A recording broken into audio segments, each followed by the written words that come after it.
আসন্ন জাতীয় সংসদ নির্বাচন ঘিরে নৌবাহিনীর নিরাপত্তা প্রস্তুতি জোরদার। মোহাম্মদ আক্তার হোসেন, ভোলা জেলা প্রতিনিধি।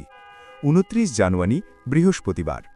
আসন্ন ত্রয়োদশ জাতীয় সংসদ নির্বাচনকে কেন্দ্র করে দেশের সার্বিক নিরাপত্তা জোরদার, অপরাধ দমন এবং অপারেশনাল কর্মকাণ্ড ত্বরান্বিত করার লক্ষ্যে বাংলাদেশ নৌবাহিনীর উদ্যোগে মাঠ পর্যায়ে কার্যক্রম জোরদার করা হয়েছে।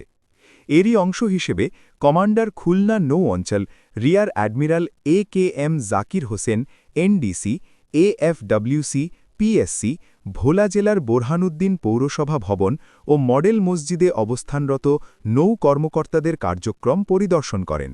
পরিদর্শনকালে তিনি নির্বাচনী দায়িত্বে নিয়োজিত নৌ কন্টিনজেন্টের সদস্যদের সঙ্গে মতবিনিময় করেন এবং দিক নির্দেশনামূলক ভাষণ প্রদান করেন। তিনি তার বক্তব্যে আসন্ন নির্বাচনকে ঘিরে আইন শৃঙ্খলা রক্ষা, জননিরাপত্তা নিশ্চিতকরণ এবং সর্বোচ্চ পেশাদারিত্বের সঙ্গে দায়িত্ব পালনের উপর গুরুত্বারোপ করেন। একই সঙ্গে নির্বাচনী পরিবেশ শান্তিপূর্ণ রাখতে সকল নৌ সদস্যকে সতর্ক ও প্রস্তুত থাকার নির্দেশনা দেন।